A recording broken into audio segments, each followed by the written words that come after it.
Hi mga kakulit! Ayan, for today's video, tara samahan niyo po akong mangahon. Dahil lubos na nga itong aking mga panggatong. Ay tamang-tama nga ho mga kakulit dahil may bumagsak na sanga ng cypress dito sa aming bakuran. At ayan mga kakulit, nag-upisa na nga ako dyan magtaga-taga ng sanga ng kahoy. Ay paalala ko nga rin pala mga kakulit no, na mag-ingat po tayo sa paggamit ng mga matutulis na bagay. At ayan mga kakulit, tinanggal ko na nga rin pala dyan yung tumubo or gumapang na baging dito sa puno. At syempre, para mas madali ko na rin makuha yung mga sanga-sanga ng kahoy. At diniretso lagay ko na nga rin pala yan dito mga kakulit sa aking sinisilaban. Kinuha ko na nga rin pala dyan mga kakulit yung ganito kaninipis na sanga. Dahil maringas nga din po yan.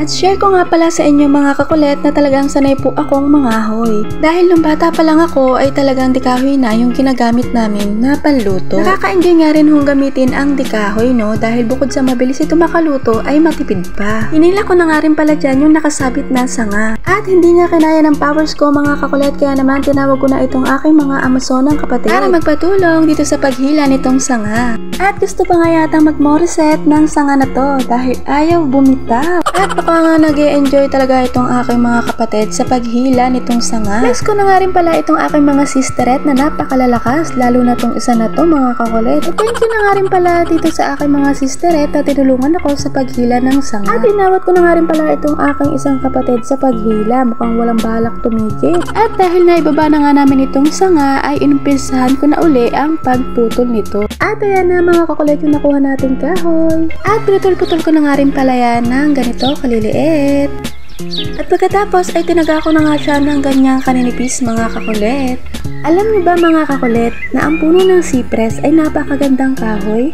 Dahil bukod sa ito ay matibay na, ay maringas pa itong gawing panggatong. At kapag nagawa naman itong uling ay napakaringas naman at napakasiklab. Kaya naman kahit hindi mo na ito ibilad ay pwede mo na itong magamit na panluto or panggatong. Napakabilis nga nitong makaluto mga kakulit at napakatipid na rin gamitin. Mabilis nga rin palang tumubo ang puno ng cypress mga kakulit. Ang puno nga pala ng cypress mga kakulit ay may pagkakahawig sa puno ng sampalok.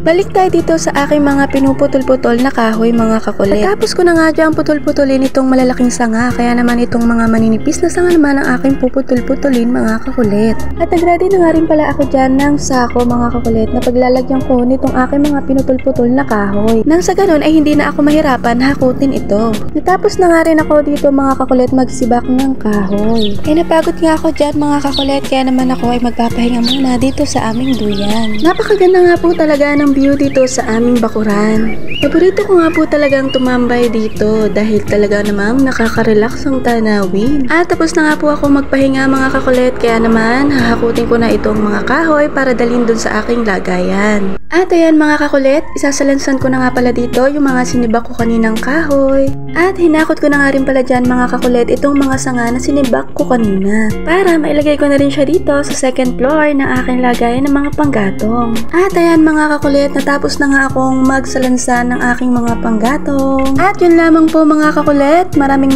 salamat po sa inyong patuloy na pagsuporta at panonood sa aming mga videos. Bye-bye!